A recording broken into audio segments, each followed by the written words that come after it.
Okay, section 4.4. We're going to talk about concavity. What is concavity? Do you know lenses? Yeah, I'm seeing, like a coffee cup. Coffee cup is concave up. That's how I remember, cup up. And concave down would be like a umbrella, sort of. I don't know. Concave down is this. Concave up is that. Yeah, open and closed. Okay, so the graph of y equals f of x, if it's increasing, if f prime is increasing, it's concave up. If it's decreasing, it's concave down. But I typically use the second derivative to find that. Second derivative works like the same thing. If you do the second derivative and it's positive, then it's concave up. If it's negative, it's concave down. You can use either one to get concavity, okay? But I typically used to tell my students, if it's asking about increase, decrease, use the first derivative. If it's asking about concavity, use the second derivative, okay?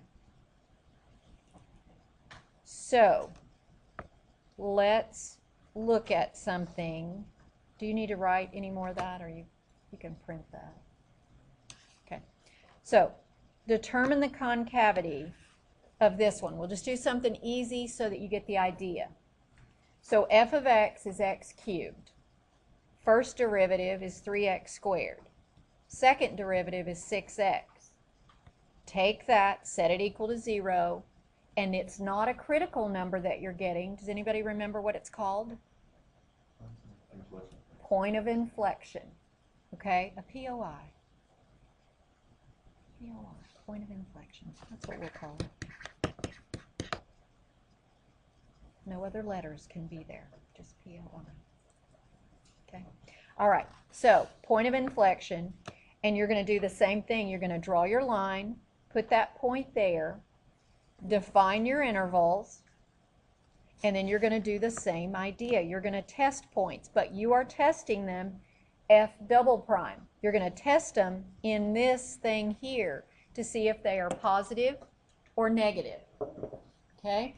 So if I'm testing -1 right here, what am I going to get? Okay, so negative's there. If I test +1, I get positive. So where is it concave down? Wherever it's negative. So it's concave down from -infinity to 0. It's concave up from 0 to infinity. So you're doing the same process, it's just that you're using the second derivative. I would like you to test that in your calculator. Like go into y equals and put x cubed. Put x cubed, and then we're going to see if from -infinity up to 0, it is essentially concave down. Sometimes it's hard to see. And then from 0 on, it's concave up. It shifts position at that point of inflection. Can we see that? Some are easier to see than others, but that's what we're looking for, okay? And when we start doing the curve sketching, we're going to need to know, okay, from here to here, is it curving up or is it curving down? We know it's increasing. We know, there's things we need to know. So that's what we're going to do. All right? Everybody good? Let's look at a couple of the problems. There's only 4. So let's look at these. Where? Oh, here. Go up.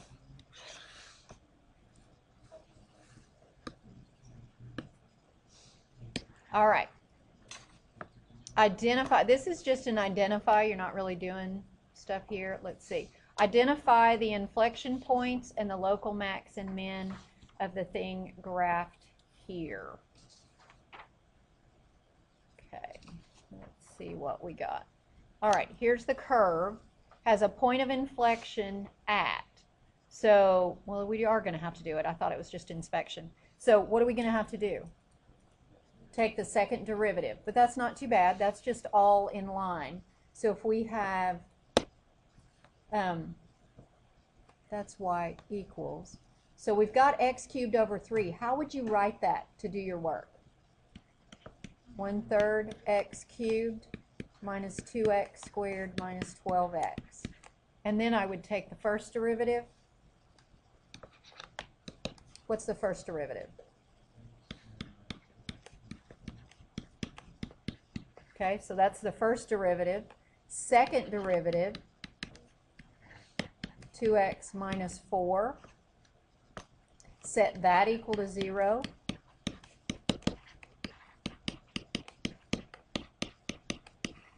And what is x equals to? Point of inflection. Okay, so all we did was take the second derivative, set it equal to 0, and we got that point. But it is wanting to know the ordered pair. How do I get the y value? Plug it in the original. So I need to do y of 2. So plug that in to 1/3 2 cubed minus 2 times 2 squared minus 12 times 2. And I think you get a fraction. I don't know if you can do it on your calculator and convert it. You tell me.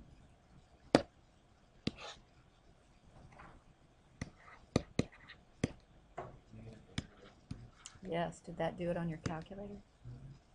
That's good. Because I did all that.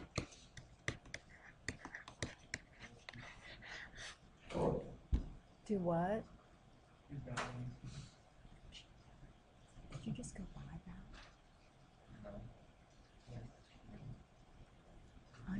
I'm getting one. I'm not.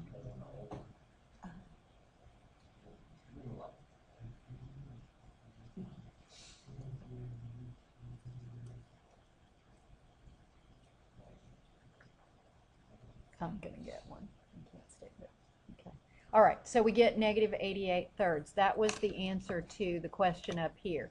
Inflection point at 2, negative 88/3, close. Okay? All right, now it wants to know where the local max and min are. Okay. What do we need to do for that? First derivative equal to 0, and do that one.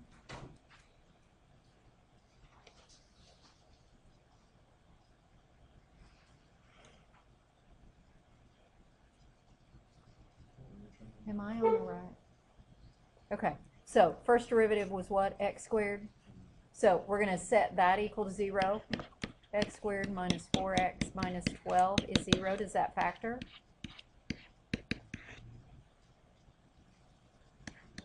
X minus 6, x plus 2.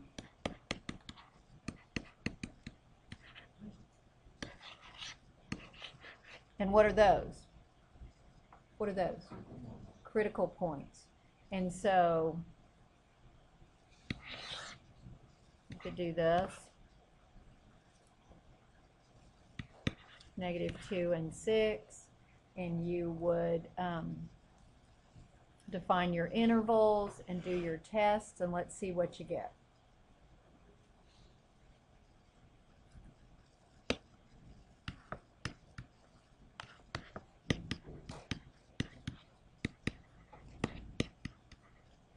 And this is really just to verify which one has a max, which one has a min.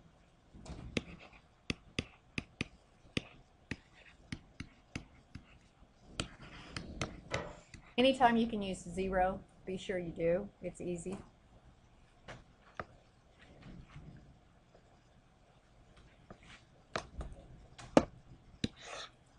When you get the signs, Lucas, you're on with your mighty machine, and you can just tell me what the signs are.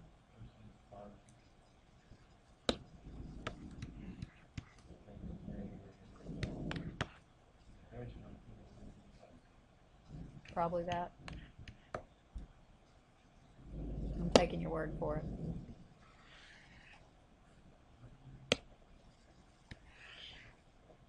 Does it do that? So where's our max?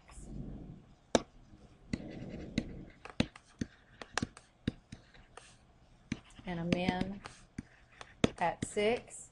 except they want to know what the values are as well. So where do we plug these in? Original. Okay, so f of -2, f of 6. I'll let you do that, and you come up with the min and max values.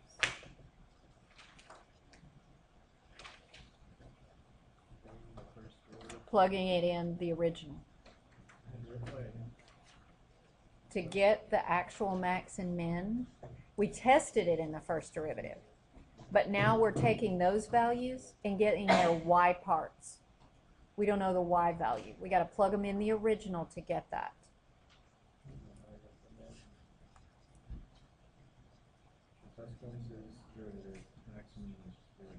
Mm-hmm. Well, the value of the max and min, not where it occurs. Where it occurs, we got here. Because that's what that's telling you. In the first derivative, it told you that -2 is where the max occurs, but the value of the max is plugging in the original. Yes, no, maybe.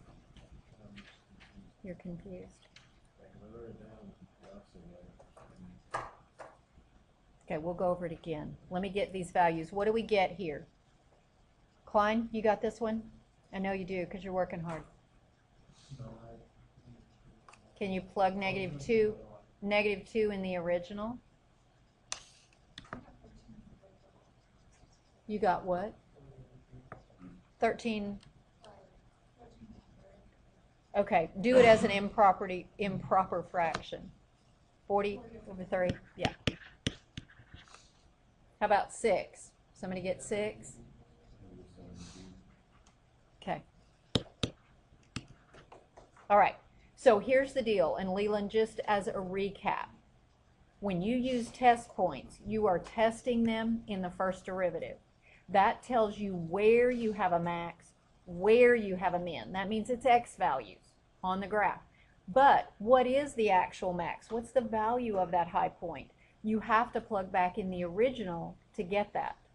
So you always take those values, plug them into the original. So back here, up in the question, which one was this? This was a local max, this guy. And then, is that right?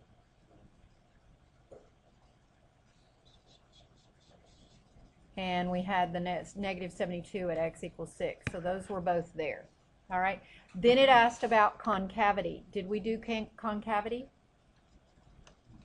We found the point of inflection, but we didn't do the little chart for that. So we have to do that as well. Probably should have done that right by that. See if I can do it here. Okay, so if I have x equals 2, and I'm going to test 1 and f double prime of 3. So I'm plugging in 1 and 3 right here to get my signs. What is f double prime of 1 going to give me? Negative. And f double prime of 3? Positive. So where is this thing concave up? 2 to infinity. And where is it concave down? -infinity to 2. So which choice is that? Okay. Lots of information from one original equation. First derivative, finding out where maxes and mins are, where things are increasing, decreasing. Second derivative, where is it concave, where is it up or down? Okay? All right. I'm going to let you do number 2, and then we may just move to the 2 sketches, and then you can finish the other 2 homework problems. So let's do number 2.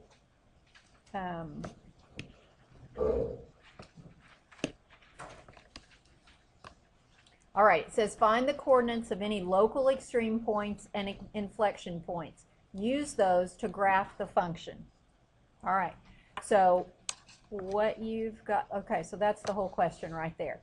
So we've got y equals x cubed minus 12x plus 3. Find the first derivative, find the maxes and mins. Use the second derivative, and find the inflection point.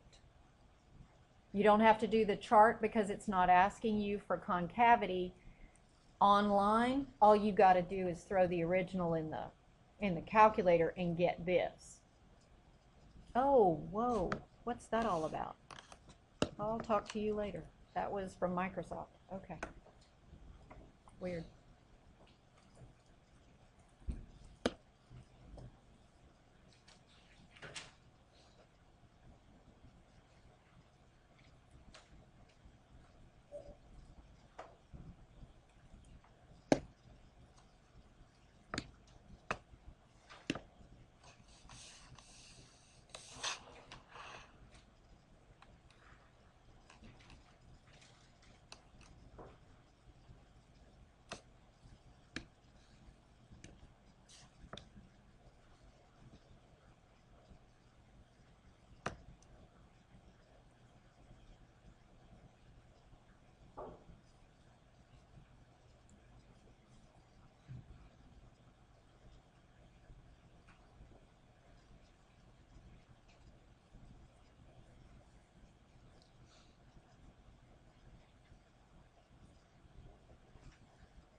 So there's the work that I would think you would come up with for that one.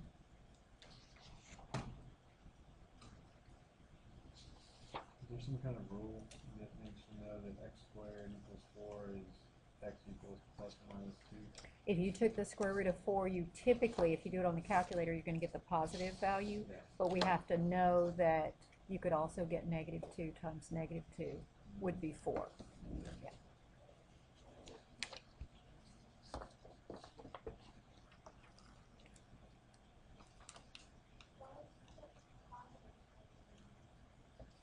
Why is the what? This guy? When you plug in the 2, 2 is your min.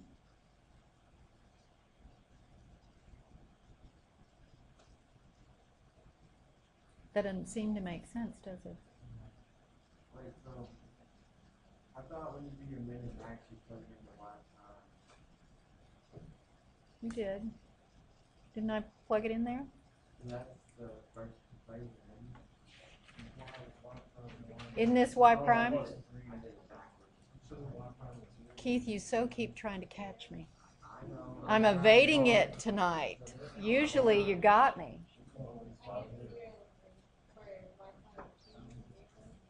Does everybody get 0? This one? Okay. She's catching me for you. So what was it? What is this one? And this one? Both of them are 0?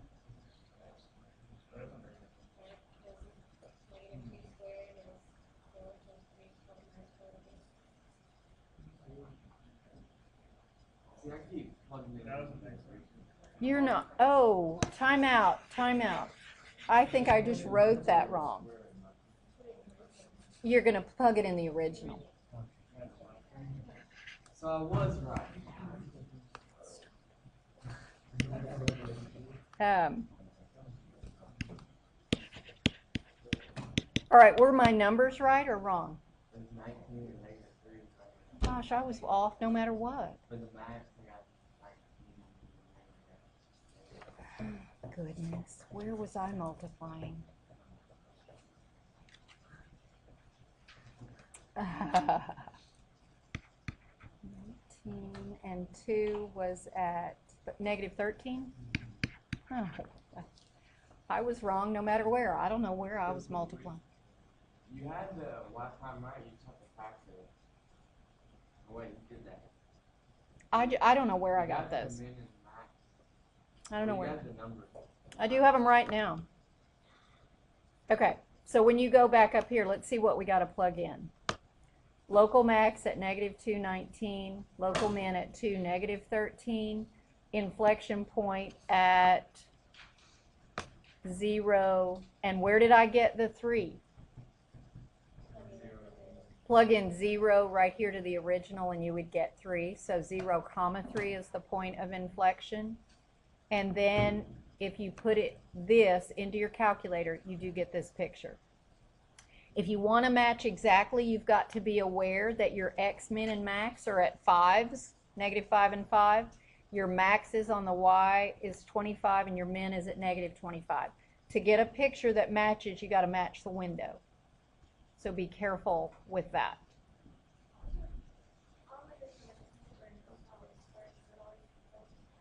But you can set your window this way.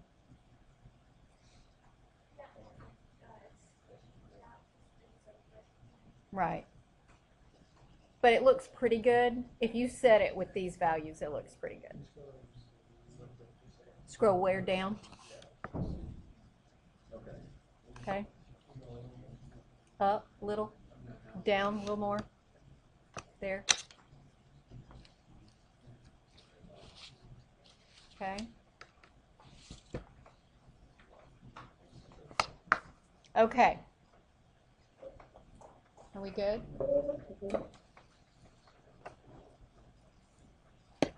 All right, so we've done 2 questions. I think you can probably do the other ones. Let's get one of your curve forms out, and let's do that.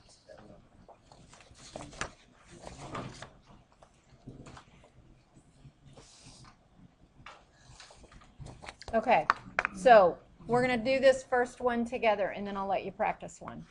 All right, let's do x cubed minus 3x plus 3. That's our original function.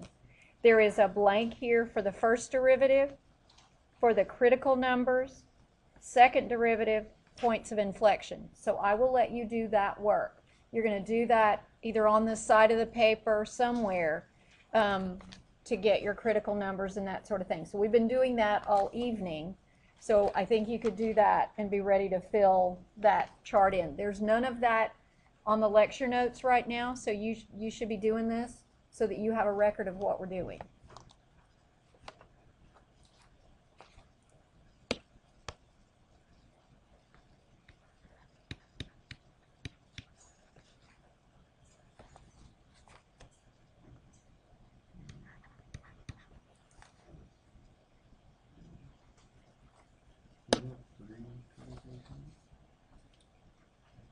You just have 2. Just 2. Why am I trying? There we go. I was trying to get that little bar, and I didn't have it.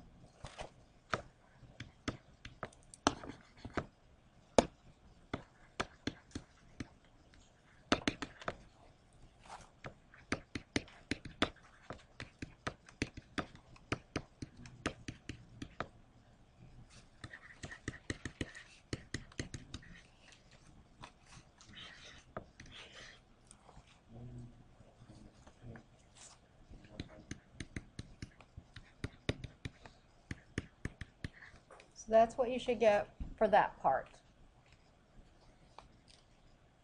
Are we good? Okay. Oh, yeah. I'm x equals 0, that's the, I guess you could say the line of where the point of inflection is. Oh, yeah. We don't have the y value yet. That's the point, is y times 3. So that's what Yes, we are going to add that right here. So if you're finding it, you're just ahead. You're good. You're good. You're ahead.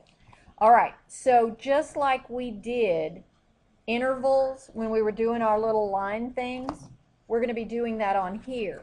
But we're going to put our critical points, all of these, we're going to put our point of inflection and these two in order but we're going to do it here. Skip the first one because you're going to have some interval on the left of it. So I would say this one would be x equals -1, then skip, and you'd have x equals 0, and then x equals 1. We're skipping because it's like we were putting those hash marks on our number line, and so we need something to the left of that first point, an interval, because we're going to write the interval, okay? What would be the interval here? Okay, so -∞ to -1. What's here? 1, 0, 0 to 1, and 1 to infinity. You might also see those sometimes written like -∞ less than x less than -1, but I like what we've got there. All right, so this y column is for what you were talking about, Keith. When you have points, this one, and this one, you need a y value. So where are you going to get that? Plug these values into the original and get a y value to put in this column. You'll only have 3 places where you put a y value. You can do it in your calculator. You can plug -1 in right here. Yeah, but just be sure that when you plug it in, you put it in parentheses. Okay?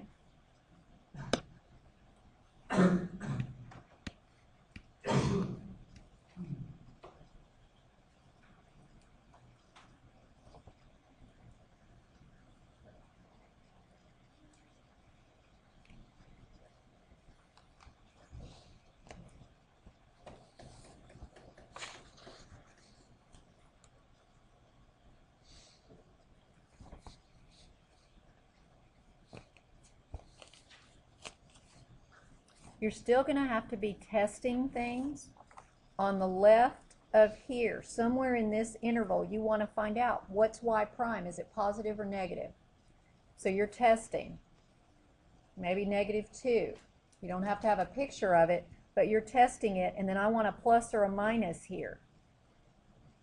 So let's do these intervals for y prime. Wouldn't it be easier to do all those mark number lines and we have to do this?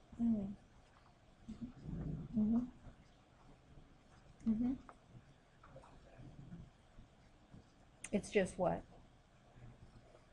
Adding work. Yeah.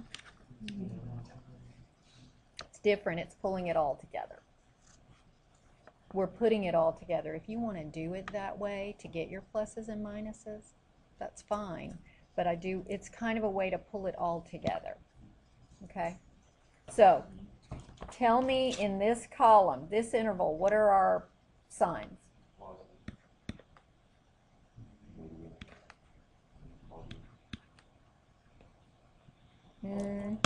I'm not sure I agree with that one.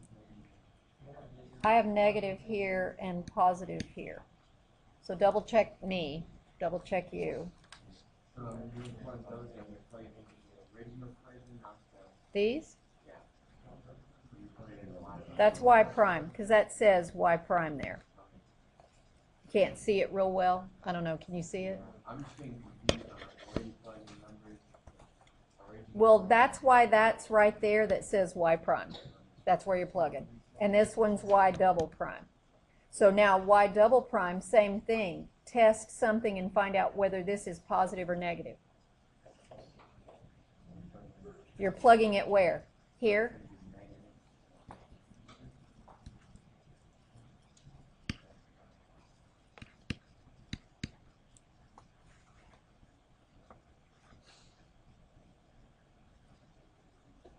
The thing is, you don't have to draw 2 number lines. You don't have to do everything. And we're going to get some conclusions over here so that we can sketch this graph.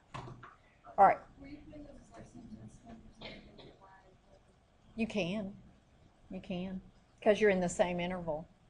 All right. So the conclusion, if y prime's increasing, is y prime is positive, is this increasing or decreasing? So it's increasing. And what does this negative tell me in y2? Concave down. All right? What about here? decreasing, concave down. Here, decrease, concave up, and here, increase and concave up. Okay? So we have an idea what our graph should look like between certain intervals. You want to go down to the sketch and you want to plot these points first. -1, 5, 0, 3, 1, 1. You want to plot those first. And you can set this however you want. If you want to make it a little bit bigger, like here's 1, 2, 3. You can do the graph however you want.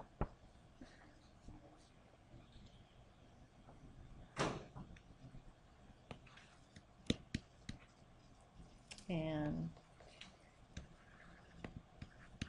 0, 3, and -1, 1, 2, 3, 4, 5.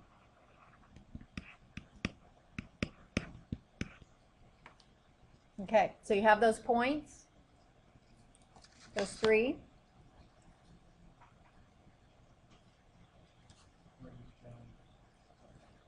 Okay. From on the left of this -1, it's supposed to be increasing and concave down. So would we be doing something like that? Okay. Between these two, it's decreasing and concave down. Something like that. Between that one and this one, what are we doing? From here to here, what are we decreasing and concave up? So it's going to start to do that. And then at the end, increase and concave up.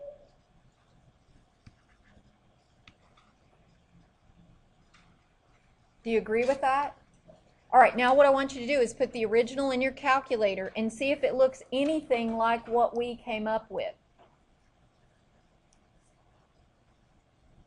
The original was x cubed minus 3x plus 3.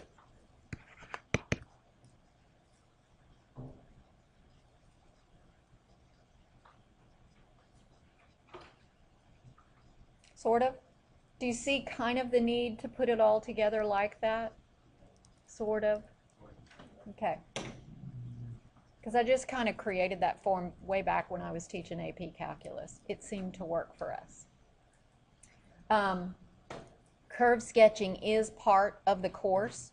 I don't know how much anybody else does with it. I do like to have you do it because the more you really understand how those derivatives tell you things, the better off you'll be. Questions? Okay. Do you want to try one on your own? That'd be a no?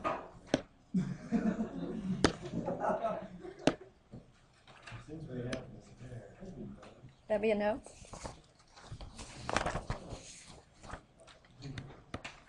I'm going to put this one up here. I'm going to